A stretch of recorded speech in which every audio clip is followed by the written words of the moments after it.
ना ये emotional quotient कैसे बढ़ाया जाए? इमोशनल कोशेंट बनाने के लिए अब भगवान की बात क्यों नहीं मान? इससे बड़ी अच्छी किताब या सारी लेखनी कहाँ से मिलेगी? अवतारी पुरुषों के पास आप भी मानते हो, किसी न किसी में तो मानते हो, जो भी धर्म मानते हो, शास्त्र उठा लीजिए, वहाँ पर सिर्फ इमोशंस के ठीक करने के लिए कहा होता है। इसलिए वो पढ़िए और करिए, क्योंकि आप ही कहते हैं और अपने धर्म के लिए लड़ते भी। मैंने सुना इतनी लड़ाइयाँ होती हैं धर्म के कारण। अरे भाई, जिस भी धर्म को मानते हो मानो, मान लो, और इतना अच्छा मानो, उसको ही सुंदरतम मान दो और आप उस सुंदरतम की मूर्ति बन जाओ। Become a living embodiment of what the Lord says. जिसके धर्म के हो उसी की वांग में मूर्त, वो शास्त्र है, आप सूरत रख लीजिए, आप अपने में ले आइए, कभी लड़ाई हो ही नहीं सकती। और अगर होएगी भी, आपकी खामोशी से जो होना है वो हो जाएगा।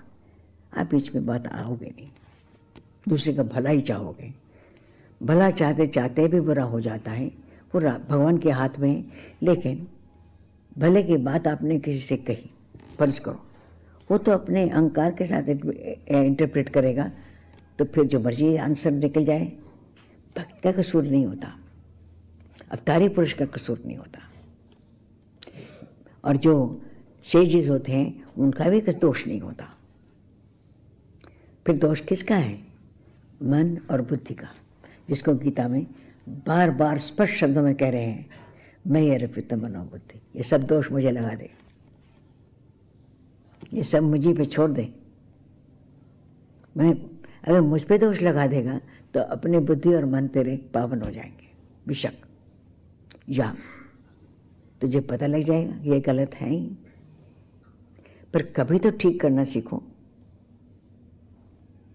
अपने आकड़ में ठहर के या अहंकार में ठहर के कुछ नहीं बनता। ये बुद्धि और मन हमें सिर्फ अहंकार देते हैं।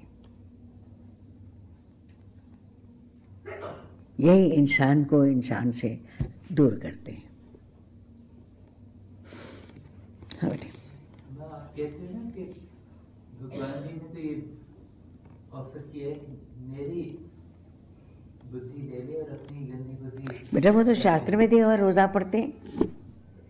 अब गीता पढ़ते हैं तो गीता में भी कहा हुआ है, यही तो कहा हुआ है। और यही बात साधक कहता है कि हे भगवान, दाई विल बी डन। जिसने ये कह दिया कि जो आप कहें वही होएगा और मैं हुक्म बजाऊंगा, ठीक। जिसने ये कह दिया, उसने ये नहीं कहा कि मेरी बुद्धि आपको दे दी, मेरा मन दे दिया, आप जो करें वो ठीक है। That's the minimum implied. क्योंकि कुछ फर्क नहीं पड़ता क्या होता है। हेवन्स वोंट फॉल, वो कहते हैं ना, वो नहीं गिरते। क्यों?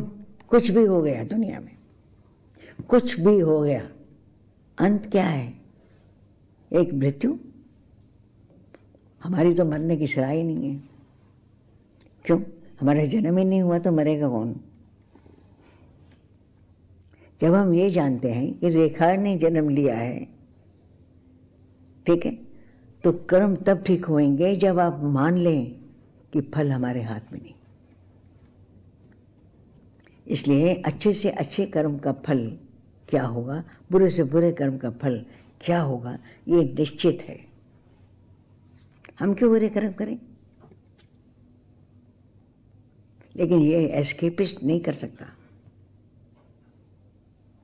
किसी पर कोई जुल्म करता है और आप चुप रहे, कितने पापी हो गए और कितने ज़्यादा पाप कर दिए। एक एक कदम पे, एक एक श्वास से, एक एक चीज़ में हमने मैं को प्रदान करके, मन को प्रदान करके, अपनी बुद्धि को प्रदान करके इतनी बातें झूठी सच्ची बोल दी जो लागू ही नहीं होती थी। ये फल मिलेगा ना, वो अगले बीज बन जाएंगे। सीधी सी बात है। तो हमारा जन्म कैसे हुआ? ये तो कोई पिछले जन्म बहुत ही अच्छे होंगे। कोई हमें पूछे तो हम कहेंगे किसी ने बहुत ही अच्छे कर्म किए होंगे, इतने सुंदर कर्म, अब हमें शर्म आते हैं इनको हाथ लगाते, क्या करें? किसी को मुंह दिखाते शर्म आती है, वो ये न कहते हम अच्छे हैं, क्योंकि वो तो पीछे से आ रहे हैं। हमने तो कुछ नहीं किया। एक ही अक्कल कर सकते हैं कि मन और बुद्धि छोड़ दें, वो भगवान जाने। लेकिन जो हैं वो तो हमारी धरोहर है, हमारे कर्म नहीं है, हमारा फल नहीं है कि पीछे से आए। हमने तो इसके लिए कुछ भी नहीं किया। हम कहें हम बड़े आदमी हैं या छोटे आदमी हैं, गरीब आदमी हैं, ज्ञानी हैं, भक्त हैं, कुछ और हैं, जो कुछ भी है तो पिछली बात है भैया, हमने तो कुछ नहीं किया। So we should look at these things objectively.